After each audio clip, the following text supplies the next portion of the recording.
진행 순서 이런 규칙들은 다 일부와 동일합니다. 존경하는 국민 여러분, 사랑하는 당원 동지 여러분, 지난 8월 중순까지는 정권 교체의 유일한 대안으로 윤석열 후보를 꼽았습니다. 그러나 9월 중순 이후에 2030의 압도적인 지지를 바탕으로 저 홍준표가 골든크로스를 이루었습니다. 이제 대세는 홍준표로 정해졌습니다. 오직 홍준표만이 이재명을 이긴다는 여론조사가 계속되고 있습니다. 국민 여러분과 당원 동지 여러분이 바라는 것은 오직 정권 교체인데 이제 홍준표만이 정권 교체의 희망이 됐습니다. 11월 5일 우리 당 경선 후보가 정해져도 본선까지는 4개월이 남았습니다. 이 기간 동안 이재명과 싸움에서 버텨나오고 최종 승리할 사람은 홍준표밖에 없습니다. 경선 승리 위해 모든 후보 모시고 원팀으로 정권 교체를 반드시 하겠습니다. 이어진 순서는 1대1 자유토론입니다. 우선 그전에 공매도 완전 폐지는 좀 오락가락 하셨는데 지금은 이제 어떻습니까? 완전 폐지 계속 하십니까? 그 말씀하시는 대로 저희들이 다시 검토를 하고 있습니다. 아니 그러니까 완전 폐지입니까? 아닙니까? 아직은 저는 완전 폐지 쪽으로 가고 있습니다. 그래요. 그 경제공약 발표하셨을 때 공매도 완전 폐지라고 그러셨거든요. 그런데 후보님 퍼펙트 스톰을 걱정하시잖아요. 네. 지금 올해 말 내년 경제가 굉장히 어려울 수 있다고 그렇습니다. 지금 걱정하시는 거잖아요. 그런데 만약 경제가 굉장히 어려워지면 이거는 산업, 기업도 어렵지만 금융시장이 굉장히 불안해질 거거든요. 그렇습니다. 퍼펙트 스톰이라는 게 그런 거 아니겠습니까? 그렇습니다. 그러면 예컨대 주식시장이 요동치고 주가가 폭락을 하고 그래서 외국인 기관 투자가들이나 여기에서 만약 공매도 전면 폐지했다가 다시 부활하라 그러면 어떻게 하시겠습니까? 그때는 상황에 따라서 재검토를 해야 되겠죠. 그런데 지금의 공매도 제도는 저는 순기능보다 역기능이 더 많다고 봅니다. 그래서 공매도를 폐지해놓고 과연 이제 우리 유 후보님 말씀대로 그런 상황이 오면 그때 재검토를 하는 게 맞겠죠. 그런데 퍼펙트 스톰을 걱정하시는 분이 공매도 폐지 같이 우리 자본시장에 굉장히 안 좋은 영향을 줄 정책을 말씀하시니까 제가 말씀드리는 거거든요. 그게 유 후보님 말씀대로 그런 영향이 나타날지 그렇지 않고 정시가 오히려 안정이 될지 우리나라 개미 투자자들의 보호가 더 될지 아직은 알 수 없죠. 완전히 폐지하겠다 이러면 그건 굉장히 위험한 발상인데 바꾸실 생각 없습니까? 그거는 유 후보님 말씀대로 그런 부작용이 나타날 기미가 보이면 완전 폐지는 할 수 없겠죠. 제가 그 4년 전에 공약을 발표할 때는 그때는 사실 전혀 대선 준비가 안 돼 있을 때입니다. 그리고 당에서도 공약을 말을 해주지 않았어요. 마련해주지 않았어요. 그러니까 당이 탄핵으로 무너지고 당 지지율 4%밖에 안 되는데 망한 정당에서 나가라고 하니까 불가피하게 나가면서 서울 올라와 보니까 경남지사를 하다가 전혀 당에서도 준비가 안 돼 있고 저도 준비가 사실 안 돼 있었습니다. 그러나 지난 4년을 거치면서 공약을 많이 손질을 했죠. 홍 후보님 같은 경우에는 국내 주식, 해외 주식, 가상화폐 이렇게 세 개가 있으면 이 세금에 대해서 어떤 정책을 펴실 생각입니까? 그거는 전문가들하고 좀 상의를 해야 되는데 저희들 그 캠프에서는 아직 그거는 검토를 하지 못했습니다. 해외 가상화폐에 대해서는 이게 좀 가혹하거든요. 기본 공제가 완전히 다르거든요. 국내 주식은 5천만 원 기본 공제인데 저 해외하고 가상화폐는 250만 원밖에 안 된단 말입니다. 이런 거는 좀 공정의 관점에서 어떻게 생각하십니까? 그거는 바로 잡아야 되겠죠. 예. 그거는 해외 투자자들도 똑같은 형태로 보호를 해주는 게 정상이겠죠. 후보님 같이 안보를 중시하시는 분이 저는 모병제를 우리 안보 현실에서 또 우리 예산 현실에서 또 이게 정의롭지도 공정하지도 못한데 왜 모병제를 주장하십니까? 모병제라는 거는 지금 세계적인 추세가 모병제입니다. 그렇진 않습니다. 그러니까 그렇지 않죠. 지금 모병제가 세계적인 추세라고 저는 알고 있고 아닙니다. 징병제로 하는 나라는 31개국으로 내가 알고 있습니다. 아니, 그보다 훨씬 많습니다. 예. 그리고 왜 모병제로 가는가 하면 이게 지금 군대 자체가 복무기간도 짧고 사실상 나이론 군대라고 하지 않습니까? 관심사병만 신경 쓰고 군 병력 증강이 되지가 않아요. 그리고 지금 점점 군대 갈 애들이 점점 줄어듭니다. 그래서 저는 강군을 육성하고 정말 군인다운 군인을 기르려면 군대에 진짜 지원하는 사람을 중심으로 강군을 만들어야 된다. 그런 생각에서 저는 모병제로 전환을 하기로 했습니다. 저소득 저학력층 집 자제들만 가는데 꼭 그렇지는 그 않을 아이들로 강군을 만든다. 에이, 꼭 그렇지는 않을 그게 겁니다. 아니 그게 정의롭다고 생각하십니까? 저는 그게 정의라기보다도 그런 식으로 이분법으로 생각하면 중국 같은 경우에 지금 모병제를 실시한 지가 꽤 됐습니다. 근데 중국 같은 경우에 지금 지원율이 8대1입니다. 8대1로 지금 그 군대에서 모병제를 뽑고 있습니다. 근데 그래서 예. 저는 꼭 그렇게 볼 거는 아니다. 미국 같은 나라가 모병제를 해가지고 예. 이라크 전쟁, 아프가니스탄 전쟁하는데 예. 병력이 모집이 안 돼가지고 예. 징역 사는 사람들 죄수들을 사면해주는 조건으로 군대에 보내고 고등학교 갓 졸업한 18살을 보내고 군대에 가는 대다수 사람들이 흑인 아니면 히스패닉들이고 그거 잘 아시지 않습니까? 우리나라가 그렇게 안 된다는 보장이 있습니까? 저는 꼭 그렇게 볼 것은 아니다. 유력 집안의 자제들도 다 군대 갈 수가 있습니다. 그리고 예. 지금 그런 식으로 이분법적으로 봐버리면 참 그거 어느 정책이라도 실시하기가 곤란하죠. 아닙니다. 이분법이 아니고 홍 후보님 방위 갔다 오셨죠? 그렇습니다. 저는 뭐 우리 후보들 중에 예. 저는 병장 출시고 예. 방위 갔다 오시고 일병 다른 사람들은 출신입니다. 전부 다 군대를 안 갔다 오셔가지고 예. 홍 후보님 방위 갔다 오신 거는 저는 높이 평가합니다. 근데 홍 후보님 대학생 강의 가셔가지고 예. 군대에 체질인 사람이 있다 이러시더라고요. 홍 후보님 군대 체질이십니까? 저는 아니죠. 왜 아닙니까? 군대 체질인 사람을 굳이 이제 일반 상식으로 판단을 해야 돼요. 아니요, 모병제 그런 말을 하는 사람들이 모병제 있습니다. 말씀하시면서 군대에 체질인 사람이 있기 때문에 그런 사람은 군대 가면 된다 이러셨더라고요. 그 말도 일리가 있는 말일 겁니다. 그러니까 우리 이제 병으로 갔다 왔을 때 군대에 이제 말뚝 박는 사람 이겁니까? 뭐 그런 것도 포함되겠죠. 홍 후보님은 군대 체질 아니신데. 저는 군대 체질은 아닙니다. 가보니까. 예. 근데 어떤 사람이 군대 체질입니까? 홍 후보님은 아닌데. 에이, 저는 군대 체질인 사람이 누가 있습니까 도대체? 에이, 그걸 꼭 저도 현역병으로 가가지고 군대 체질 아니라서 군대에서 안 괴로운 사람이 누가 있습니까? 그 괴로운 일을 왜 가난한 집 자제들만 해야 되나 이겁니다. 저는 꼭 그래 생각하지 않는 게 좀 사는 집 자제들도 군대 가는 수 있습니다. 해병대 같은 거 한번 보십시오. 지금 해병대에 전부 징집이 되긴 하지만 공군이나 육군 가면 편한데 해병대 지금 지원자가 10대 1이나 됩니다. 오히려 모병제를 실시하게 되면 일당백하는 강군을 만들 수가 있을 겁니다. 경제부총리 하면 안 되겠습니까? 제가 대통령이 되면 예. 우리 홍 후보님을 법무부 장관으로 할까 싶은데 어떻습니까? 저는 법무부 장관 시켜주면 좋죠. 예. 그렇게 하겠습니다. 그런데 예. 저는 이게 이제 대통령에 이번에 출마하면서 박정희 대통령은 조국 근대화를 하신 분입니다. 그렇죠. 그렇죠? 예. 5천만 국민의 가난에서 이제 벗어나게 하신 분인데 홍준표는 대통령이 되면 조국 선진화를 한번 이루는 선진국 시대의 원년을 맞이하는 그런 대통령을 제가 한번 해보겠다. 그런 생각으로 대통령에 출마를 했습니다. 우리가 조국 근대화가 되고 난 뒤에 이미 이제 금년부터 선진국 시대에 들어왔지만은 정치, 경제, 사회, 문화, 대북, 안보, 국방, 외교 모든 분야가 우리가 개발도상국 시대의 체제나 그런 문화로 지금 되어 있거든요.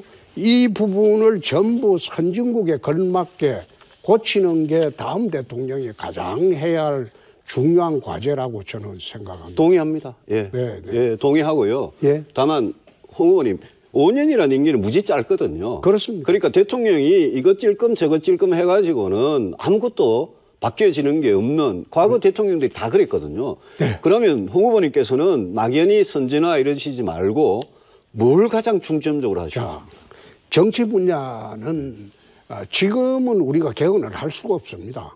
저기가 180석이기 예. 때문에.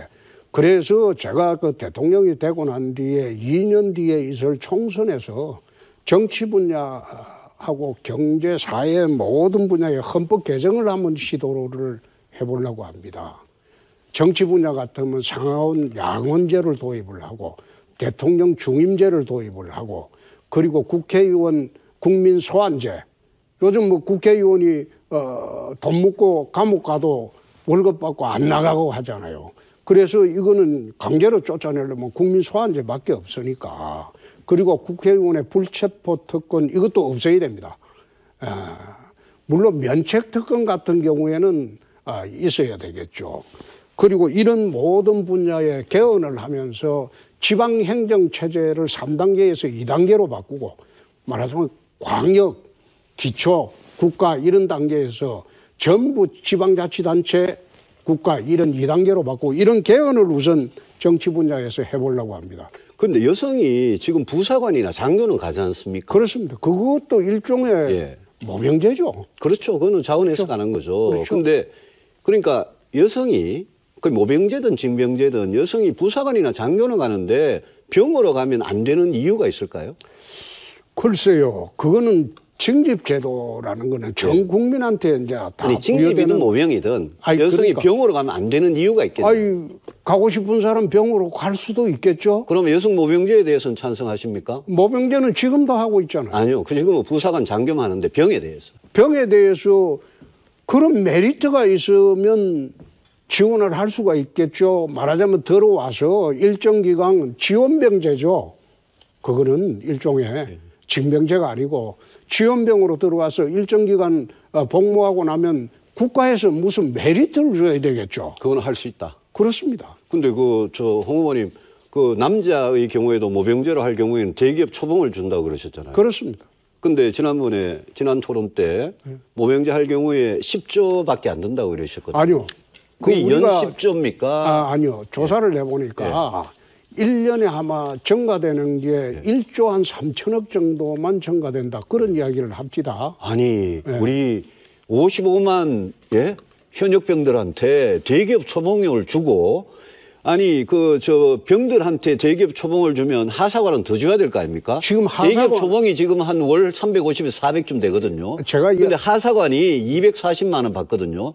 하사가 병장보다 더 받아야 될 거 아닙니까? 아니 예산이 엄청나게 드는 건데 그거를 연 1조밖에 안 든다 이러시니까 아니 그게 현재 지금 부사관하고 장교들은 한 20만 명 되지 않습니까? 그 다음에 일반 징집되는 병들은 30만 조금 넘죠. 그걸 전환을 할 때 드는 비용이 그 정도 된다. 그렇게 이야기를 모병제 전체 비용은요? 전체 비용이 추가로 들어가는 비용만 지금 우리가 지금 현재 국방 들어가는 비용하고 30만 정도의 일반 병들 거기에 전환을 할 때 드는 비용을 플러스하면 되겠죠. 문재인 대통령이 하는 복지에서 홍 후보님은 뭐를 이렇게 잘라낼 겁니까? 그게 이제 복지 체계를 정비를 좀 하고 이중으로 지급되는 것도 조금 있는 것도 한번 정비를 해보고 그리고 복지 관련 공무원 전달 체계도 지금 복잡하게 돼 있습니다. 그걸 갖다가 무슨 블록체인 기술인가 그걸 도입을 해서 한번 정리를 해보고 고정비용을 한번 줄여보자는 겁니다. 고정비용을 줄이고 그다음에 부족한 부분은 다른 분야의 예산에서 선순위로 좀 끌어와 보자는 겁니다. 예산에 이제 우리가 편성을 할 때 내 예를 하나 이제 지난번에도 그런 말씀을 드렸는데 경남지사 할 때는 다른 자치단체보다도 우리가 정세를 한 것도 없어요. 근데 내가 한 6% 이상 복지 비용을 지출을 더했습니다. 다른 자치단체에서 31.3% 할 때 우리는 37.8%인가 했습니다. 글쎄요. 경상남도 복지가 홍 후보님이 도지사 하실 때 얼마나 개선이 된지 저는 잘 모르겠습니다만은 근데 경상남도하고 대한민국 중앙정부는 다를 거고요. 홍 후보님 구체적으로 내가 대통령이 되면 문재인 대통령이 하던 복지 중에 이거는 내가 커트하겠다, 날리겠다 이런 게 있습니까? 보편적 복지는 저는 시행을 하지 않을 겁니다. 어떤 보편적 복지? 말하자면 국민 전체에 예. 일괄적으로 지급되는 예. 그런 복지보다는 그것은 가난한 사람한테 좀 더 집중적으로 지원하는 그 제도를 채택을 할 그러면 겁니다. 아동수당 없어지고 살만한 사람한테는 그 줄 필요는 아동수당 없죠. 없어지고 그다음에 기초노령연금 그거는 제 이야기는 예. 아동수당이 없어지는 게 아니고 예. 아동수당 중에서 일정 그 금액 이상의 소득이 되고 재산이 되는 분한테는 그분들은 안 받아도 되니까. 예, 좋습니다. 그럼 그러니까 그걸 가난한 사람한테 몰아주자는 거죠. 기초노령연금은요? 아니 그것도 마찬가지죠. 그럼 모든 거를 네. 모든 거를 이제 어려운 분들한테만 지급하자. 그렇게 봐야 되겠죠. 그러면 무상급식은요? 무상급식도 저는 지금 이게 옛날부터 문제가 됐잖아요. 옛날부터 문제가 됐는데 예산의 집행의 우선순위 문제지 않습니까? 무상급식하고 지금은 그게 일반화가 돼버렸어요. 무상급식하고 무상보육도 그렇게 줄이실 겁니까? 그게 제가 이야기하는 거는 없애는 게 아니고 그 돈을 받아서 별로 가게에 도움이 안 되는 계층은 딴 걸로 대치를 해주는 게 맞지 꼭 그 돈을 지급을 해야 되느냐 그 뜻입니다. 홍 후보님 재정개혁, 행정개혁 중에요. 아까 말씀하신 것 중에 공무원 수를 대폭 줄인다고 말씀하셨어요. 저도 문재인 대통령이 공무원을 17만 4천 명 늘린 거 옛날부터 지금까지 계속 비판했습니다. 그런데 공무원이라는 게 이거 한번 딱 늘어나면 공무원 법에 따라 가지고 해고가 자유롭지 않거든요. 그러면 홍 후보님께서 공무원 수를 대폭 확 줄인다고 이렇게 말씀하셨던데 무슨 수로 줄입니까? 해고합니까? 해고한다는 게 아니라 우선 그게 문재인 정권 들어와서 너무 방만하게 늘어났으니까. 저 동의합니다. 예. 그러면 공무원을 정원을 할 때 정원을 덜 하면서 차츰 자연 소멸되는 걸 기대를 해야죠. 그러니까 그건 동결이죠. 그렇습니다. 동결인데 자연 소멸하면 그만큼 뽑는다는 이야기 아닙니까? 저는 공무원 예. 가지고 예. 일자리를 만들자는 그런 생각은 처음. 그러면 자연 소멸하는 그걸 놔두고 5년 동안 공무원 안 뽑겠다 이겁니다. 아니 그건 극단적인 이야기고. 아니요, 대폭 확 줄이겠다고 말씀하셔놓고 정부 지금 답을 못 하시면 아니, 어떡합니까? 정부 통폐합을 하겠다고도 이야기했습니다. 그럼 고위공직자들을 많이 줄이는 셈이 되죠. 고위공직자 그래가지고 몇 명이 줄겠습니까? 지금 공무원이 113만 명인데 그걸 도대체 그러니까 확 줄이겠다는 거 이거는 사실이 아니네요. 결론적으로 5년 동안 공무원 정원하는 걸 동결하는 방향으로 갈 겁니다. 동결하면 문재인 정부 숫자하고 똑같이 간다. 문재인 정부가 임명한 공무원들이 자연 도태되는 경우가 있을 겁니다. 그러면 그 홍 후보님께서 서민 선심성 예산 줄이고 공무원 줄여가지고 그 예산으로 복지하겠다는 말이 이게 참 좀 쉽지 않고 안 맞는 말 같아서 제가 자꾸 드리는 말씀입니다. 경남지사 때 다 해봤습니다. 경남지사하고 대한민국하고 같겠습니까? 그래서 경남지사 때 그거 해가지고 내가 그 흑자 도정을 아마 한국 사상 최초로 해본 일이 있습니다. 그거는 뭐 저도 기록을 찾아보겠습니다. 그리고 그 수능 100% 정시 100% 이거 진짜 하십니까? 그렇게 추진하려고 합니다. 그러니까 수시를 0%로 줄이고 정시를 100%로 하는데 그 정시도 전부 다 수능 100%로 한다. 그렇습니다. 이거는 우리 학부모들, 학생들의 관심이 굉장히 많은 거거든요. 그 분야는 단계적으로 한다는 거죠. 홍 의원님 그렇게 하면 왜 고등학교를 왜 다니겠습니까? 제가 학부모고 제가 학생이면 아니 정시가 100%고 그것도 전부 다 수능만 100%고 하는데 그러면 학생부에 교과가 있고 비교과가 있는데 그 내신 같은 거는 반영 안 한단 말입니다. 저는 그러면 내신은 저 안 하려고 같으면 합니다. 학교 안 가고 검정고시 치고 빨리 대학 가고 학원이나 열심히 다니고 수능 문제나 딸딸 외우고 그러면 되지. 이거는 공교육을 완전히 없애자는 이야기 같은데. 그런데 참 그 질문하시는 게 극단적인 상황만 가지고 아닙니다. 하시는데. 홍 의원님이 하도 극단적인 공약을 많이 하셔가지고. 아니, 의원님. 예. 옛날에 우리 시대에 그런 적이 있었지 않습니까? 그거 가장 공정하게. 그러니까 과거로 돌아가자니 그때는 과거가 본고사가 아니죠. 있었죠. 그럼 아니, 본고사 부활합니까? 본고사는 부활하면 안 되겠죠. 그러니까 수능 시험을 1년에 2번 쳐가지고 예. 수능 시험만 가지고 정시 100%로 뽑고 예. 모든 대학이 지금 포스텍이라고 포항공대 있지 않습니까? 포스텍 같은 데는 정시 0%에 수시 100%입니다. 예. 그런 학교까지 다 정시 100%로 하라. 예. 이게 극단적인 정책이지 어떻게 제 질문이 극단적입니까? 이건 너무 극단적인 정책이거든요. 극단적인 정책이 아니고 아니, 과거의 제도가 공정했다고 나는 보는 겁니다. 수능만 100% 하면 수능이 학부모들이나 학생이 굉장히 부담이 되는 시험입니다. 이거 왜냐하면 이거 학원 제일 많이 가야 되는 겁니다. 그럼 강남 8학군에 엄청나게 몰릴 거고. 예? EBS에서 예. 70% 이상 출제하게 하고 아무리 EBS 70% 해도 나머지 30%는 학원 가야 거기서 변별력이 생기는데 이 공약은 저는 정말 철회하시는 게 맞다고 생각합니다. 그건 대통령 되고 난 뒤에 검토하겠습니다. 아니 그런 식으로 이야기하면 나중에 이재명 후보하고 예? 그 저 토론할 때도 아 그거는 대통령 되고 나서 검토하겠습니다 이러시겠습니까? 그럴 경우도 있죠. 공약만으로 지금 다 집행을 할 수가 있습니까? 그런데 그러면 이런 공약을 왜 하시냐는 거죠? 아니 왜? 왜 하는 게 아니고 제가 지난번에 장관상 받고 뭡니까 그 스펙 가지고 그렇죠. 수시 들어가고 그 부모 찬스 그런 조국. 걸 내가 쳐다보고 예. 이건 예. 불공정하다. 근데 이번에 토지 임대부 아파트 이거를 이제 코타라고 이름을 붙이셨거든요. 워낙 부동산이 폭등했어요. 그러니까 반값도 아니고 4분의 1 값으로. 그렇습니다. 그죠? 4분의 1 값으로 이제 토지를 구해가지고 거기에다가 이제 한다는 거 아닙니까? 토지 임대부니까.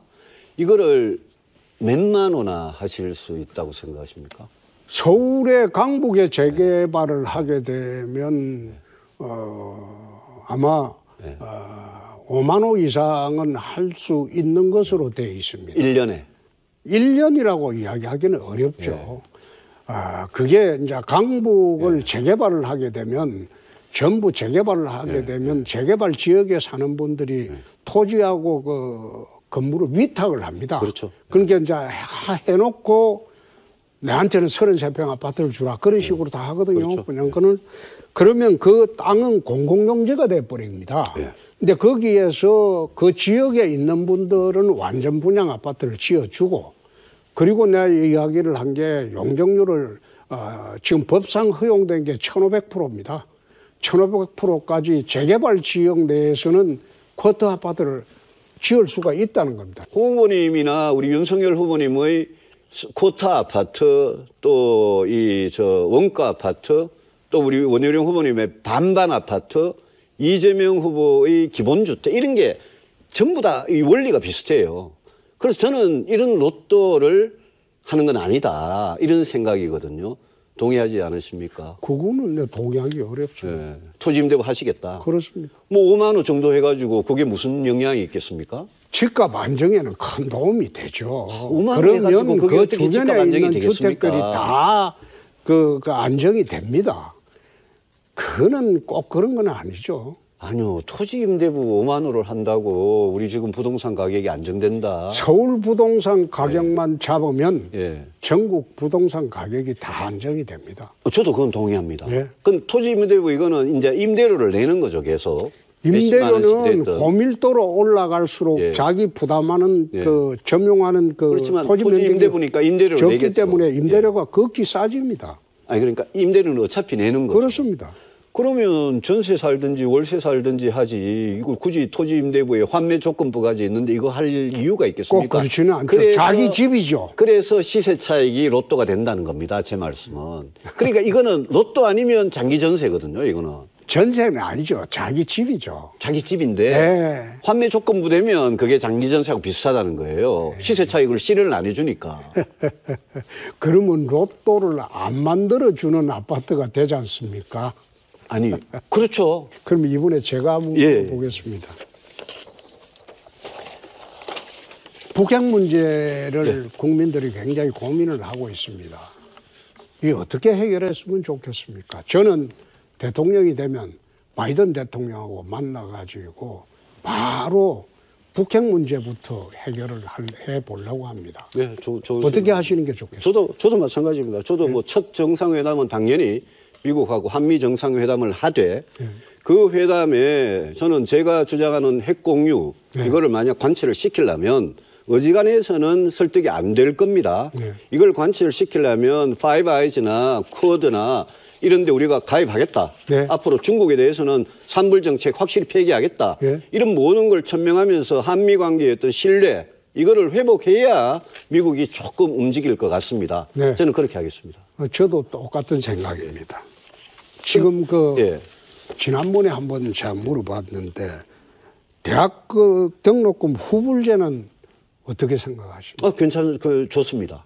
예. 그거는 지금 뭐 예. 다른 나라에도 지금 실시하는 데가 있죠. 그럼요. 예. 무이자로 하고 정부가 이자 부담 해주고 그렇죠. 후불제로 하고 직업을 일자리를 찾으면 예. 그때 가서 원금을 상환하도록 하는 거 예. 저는 좋다고 생각합니다. 예, 예. 그 대신에 이제 정부 재정이 그만큼 드는 거니까 후보님 돈 쓸 때가 진짜 많거든요. 예.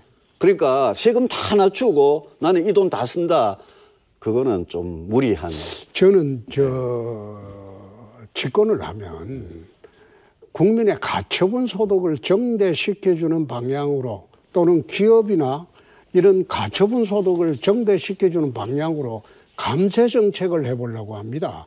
그러면 오히려 개인 소득이 정대가 되고 기업은 재투자할 수 있는 여력이 생기기 때문에 기업 규제도 전부 네거티브 시스템으로 다 한번 바꿔보려고 합니다.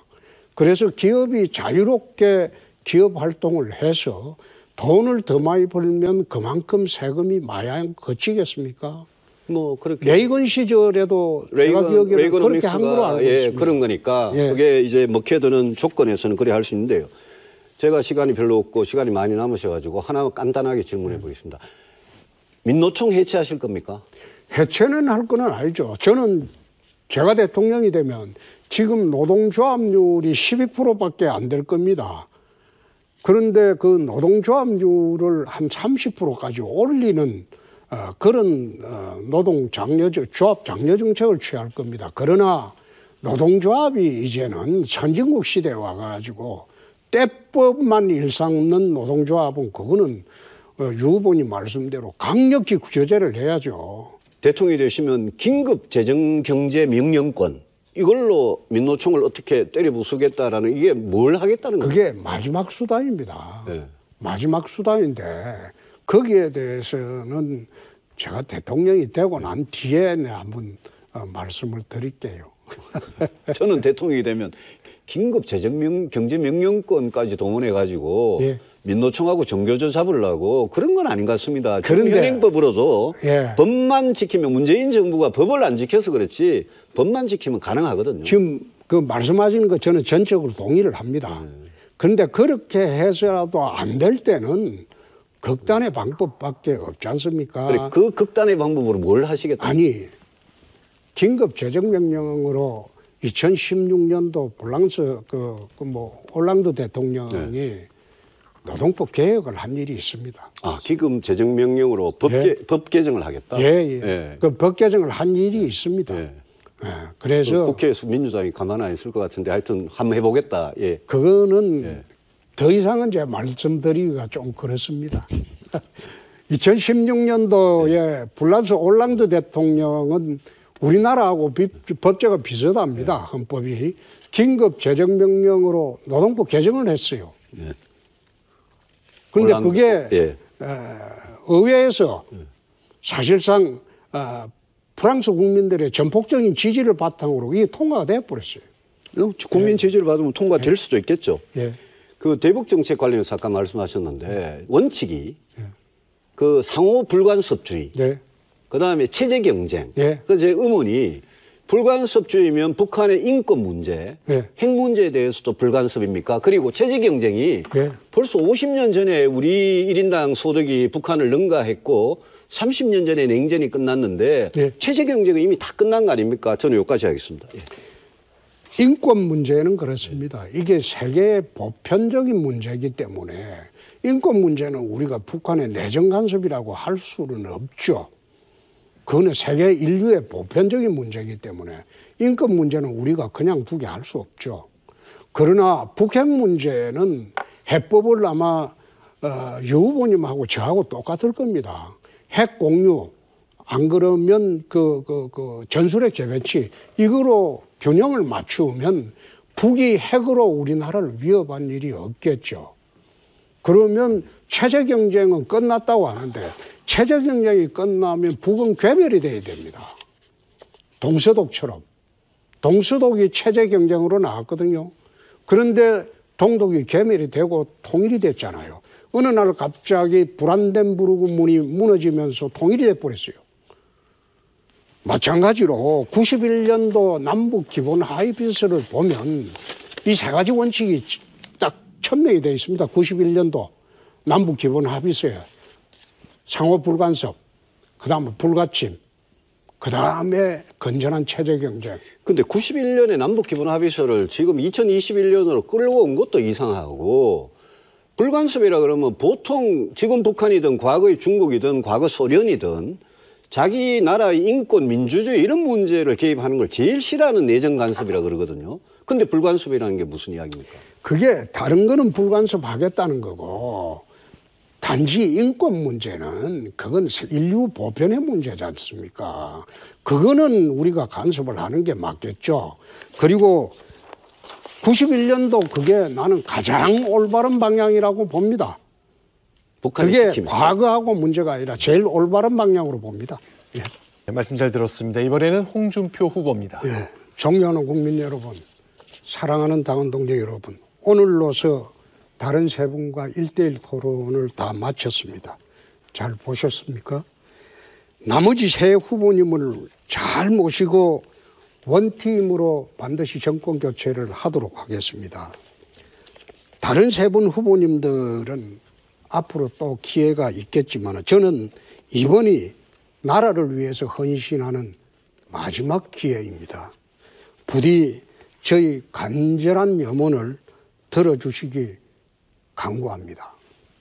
털 것 많지 의심도 없이 100% 승리를 가져올 수 있는 후보가 홍준표입니다. 저 홍준표가 여러분의 한을 풀어드리고 원을 풀어드리도록 하겠습니다. 청년에게는 꿈과 희망을 주고 장년에게는 여유와 안락을 주는 풍요로운 선진국 시대를 열도록 하겠습니다.